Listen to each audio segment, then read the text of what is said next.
Mesdemoiselles, Messieurs les journalistes, journée de grève d'avertissement de 48 heures sur l'étendue du territoire national,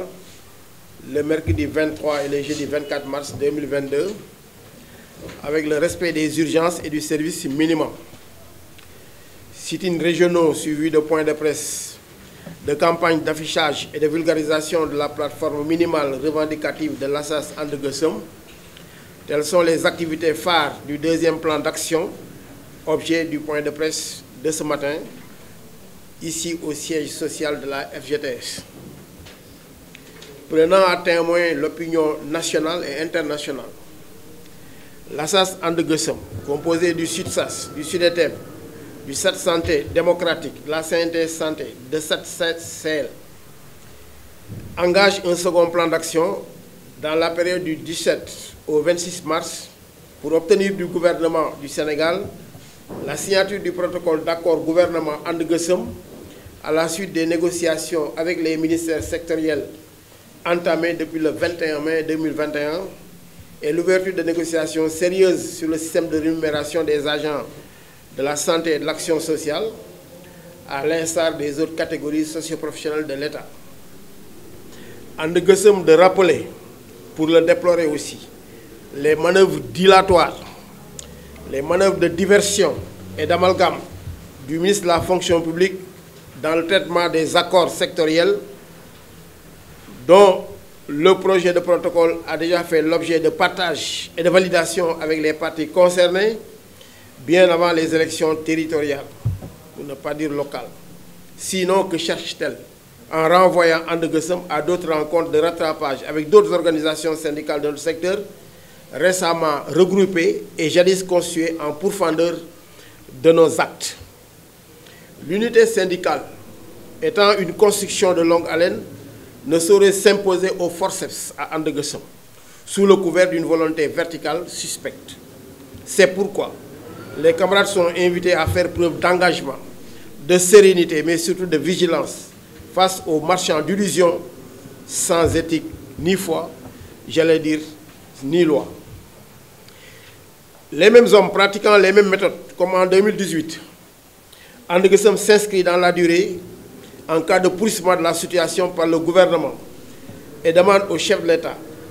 d'abréger les souffrances physiques et morales des patients et des travailleurs en acceptant, dans le parallélisme des formes, dans la justice et l'équité, d'inviter son gouvernement à améliorer la rémunération des travailleurs de la santé et de l'action sociale, notamment les paramédicaux, piliers et parents pauvres du système et victimes de la plus grande discrimination. And Gueusseum rappelle aussi, ça c'est en direction des camarades, la transformation des assemblées générales de région en comités de lutte régionaux et la création de quartiers généraux pour mieux communiquer et se solidariser entre camarades pour organiser la riposte à tout moment, nonobstant l'organisation de la prise en charge des urgences et du service minimum en cas de vacances de poste. Parce que 2 minimums risquent de faire un maximum. Enfin, ce présent plan d'action n'est que la suite logique du premier clôturé par la grande marche nationale à Kaolack, dont l'évaluation qui en a été faite avec satisfaction le 12 mars prouve à suffisance l'engagement et la détermination des militants à participer résolument à la lutte pour la valorisation de leur traitement salarial et leur plan de carrière. L'évaluation de ce deuxième plan d'action se fera le 26 mars au siège de l'UNSAS par le secrétaire exécutif permanent de And Gueusseum, éventuellement élargi au président du comité de lutte régionaux. Pour ce qui est donc du plan d'action, je m'en vais vous le lire rapidement. C'est des rencontres de vulgarisation de la plateforme revendicative et de remobilisation des camarades. Ça, c'est dans la période du 12 au 26 mars 2022. Point de presse national au siège de la FGTS aujourd'hui, 15 mars 2022 à 10h30. Sittings régionaux suivis de points de presse. Donc, au niveau des régions, ces points de presse et ces sittings seront ciblés du 17 au 22 mars 2022. Grève d'avertissement de 48 heures avec service minimum et respect des urgences les 23 et 24 mars 2022. Mercredi 23 et jeudi 24 mars 2022. L'évaluation se fera le 26 mars 2022 au siège donc de l'UNSAS. Maintenant, en perspective, c'est selon aussi l'évaluation de cette grève de 48 heures. Donc il y a des perspectives qui seront dessinées, à savoir donc le boycott des programmes, la rétention de l'information sanitaire et sociale. En tout cas, rien ne sera exclu parce qu'on est en train de nous inscrire dans la durée. Je vous remercie de m'avoir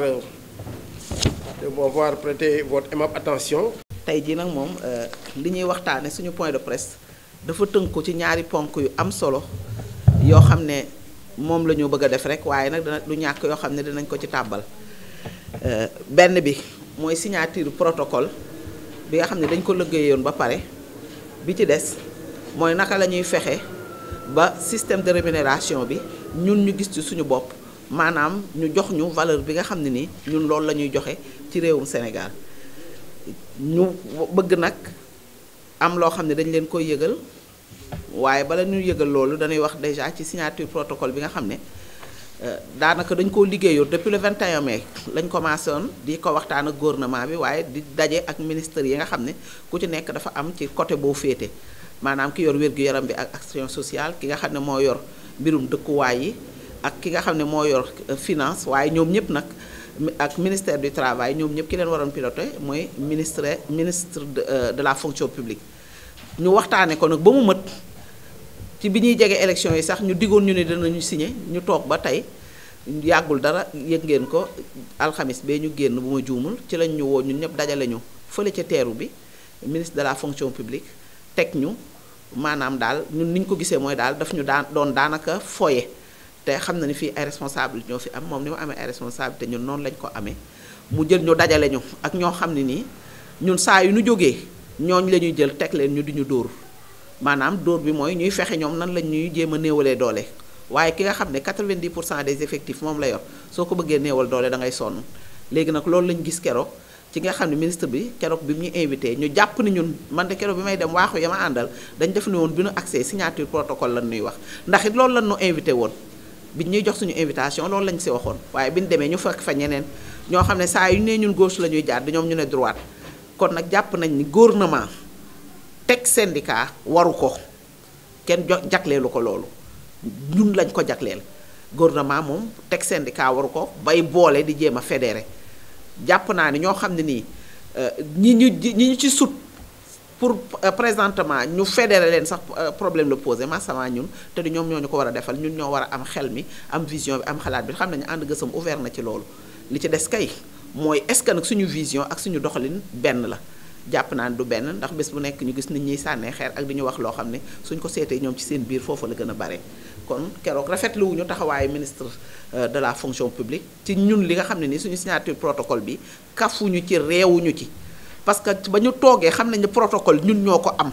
ba ñu toogee xam nañ ne plan d'action ñun ñoo ko am ba ñu toogee xam nañ ne préavis de grève ñun ñoo ko yore kon am na noo xam ne war nañ ñu ko mën a traité nañu traité ñi ñu woowoon ci suba ga ñun ñu ñëw dajale ñu daanaka loolu keroog doon ouverture de négociation waaye ñun meeting lañ ko jàppoon ci ay tàccu ak ay waxtaan ak ay xaaxataay te ab liggéey bu jotee te ñu war koo teg ci yoon te muy fullaal ay travailleurs am na noo xam ne noonu lañ ko war a tege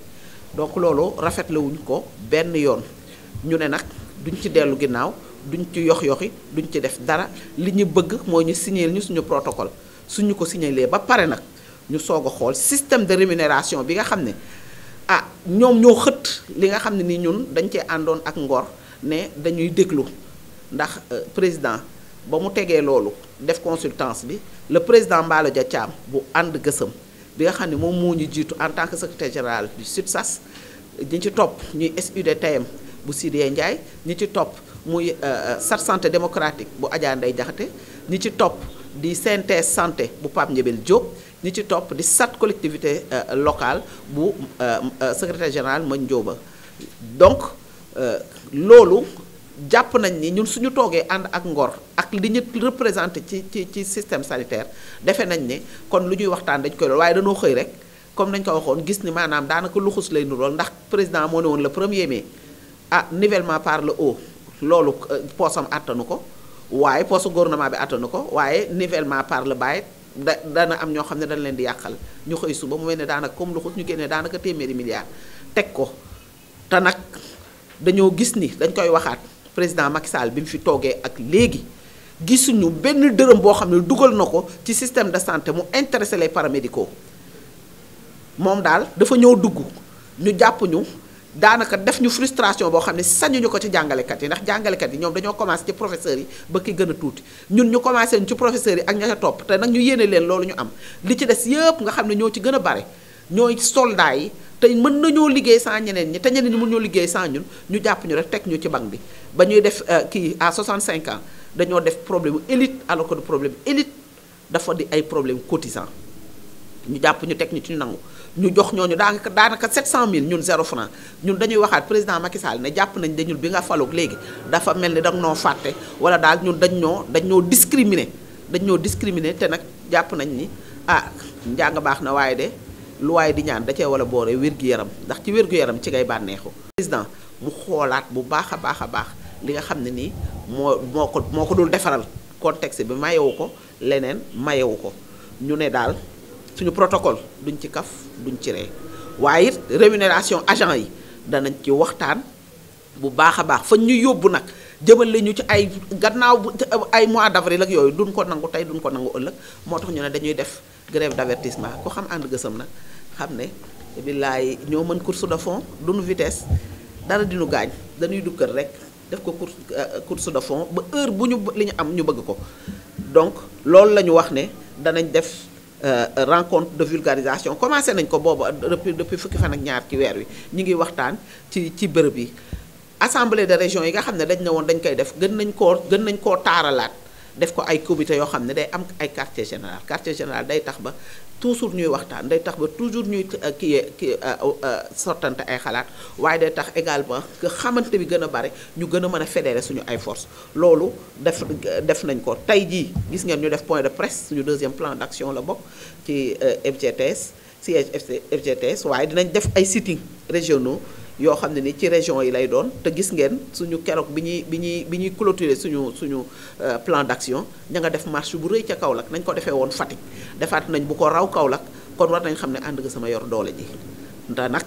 dafa am suñu benn camarade lu mu wax nee na làmb ji de wax dëgg yàlla bare na ay mbër loolu kenn du ko werante waaye roi des arènes kenn rek la te ñun ñooy Modou Lo loolu moom foog noo nangu ko kon nag tey bi ñu defee point de presse dinañ defaat ay sitting ci région yi danañ def yeneen point de presse yoo xam ne dañuy cibler région yi ñu koy defee su boobaa seen nattangooy nekk foofu dinañ ko couvrir ngeen gis ni ñun nekkuñu lenn caaxaan waaye ñuy dellu siwaat ci grève d'avertissement de 48 heures ak service minimum ndax nag wax dëgg yàlla toujours ñun dañuy respecter ne ku tawat deful dara ki def mooy gouvernement waaye ñun dañuy sóoraale toujours population bi ñoom nag sóoraale wuñ ñu waaye ñun dañuy sóoraale population moo tax ñu ne danañ respecter urgence danañ def service minimum loolu daal moom tënku nañ ci ne daan ko def ñeneen ñi ci des nag su ko defee ñu daal toog ci kër ga tàllal seen tànk ñu xool danañ xam ne roy du niroog pire te roi des arènes am na ci secteur de la santé je vous remercie